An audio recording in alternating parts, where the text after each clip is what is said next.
July 2nd, 1962. Rogers, Arkansas. Sam Walton, 44 years old. He stood before a small store. The sign read, Walmart Discount City. And the philosophy he proclaimed, lower prices than anywhere. Everyone around him dismissed this store. Just a small country town general store. But Walton saw something they couldn't see. The future. What was going through his mind at that moment?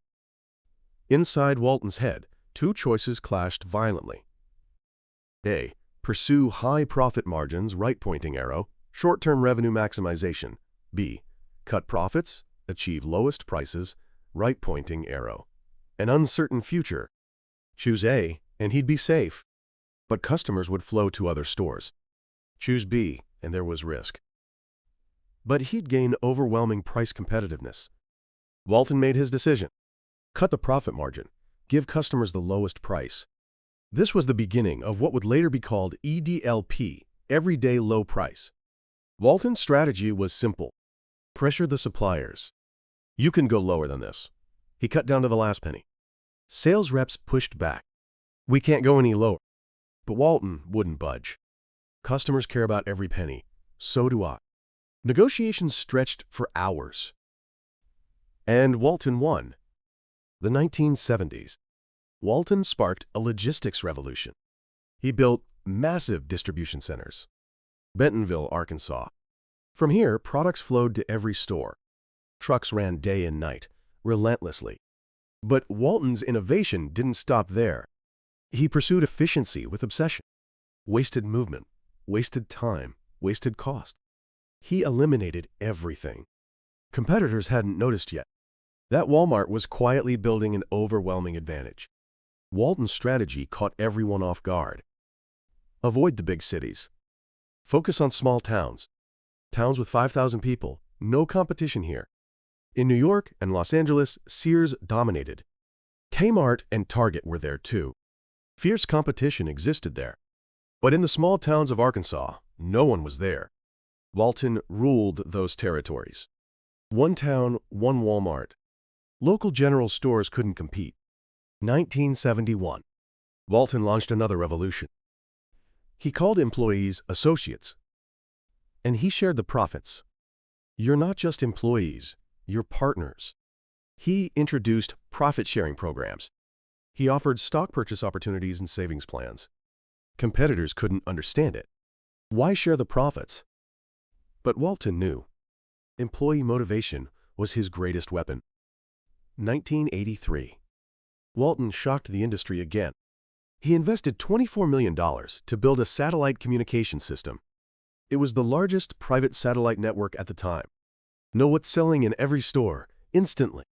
By 1987, the system was complete. Inventory management improved dramatically. Stockouts decreased, excess inventory vanished.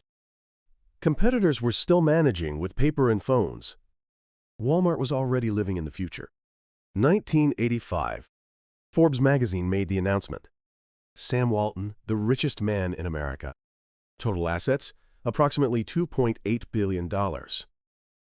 At the time, a staggering fortune. But Walton's lifestyle never changed. He kept driving his old pickup truck. He kept living in his modest home. His life prioritized practicality over extravagance, and those around him described it as frugal. A reporter asked him, "Why don't you live luxuriously?" Walton answered, "Money isn't for spending, it's for investing." Early 1990s. Walmart stood at the summit. Revenue exceeded $32 billion. It surpassed Sears, America's largest retailer. From that small store in 1962, roughly 30 years, from a single store to over 500 locations. Walton took the stage. The shareholders meeting. We've continued to deliver the lowest prices to our customers. That's everything. The room erupted in applause. April 5th, 1992. Sam Walton left this world. He was 74 years old. Multiple myeloma, a type of blood cancer. He remained frugal to the very end. Even on his deathbed, he read Walmart's annual reports.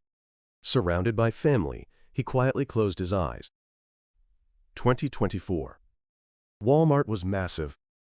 According to the latest disclosure, consolidated revenue reached approximately $648 billion.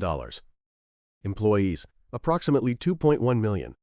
Worldwide, over 10,000 stores. The world's largest retailer. The world's largest private employer. From that small store in 1962 years, the empire Walton built continues to grow today. But that's not all. It has evolved into a tech company operating not just physical stores, but AI-powered inventory management, drone delivery, and a massive digital advertising business. The advertising business recorded approximately $3.4 billion in revenue. Drone delivery is expanding across America, the everyday low price that Walton pursued.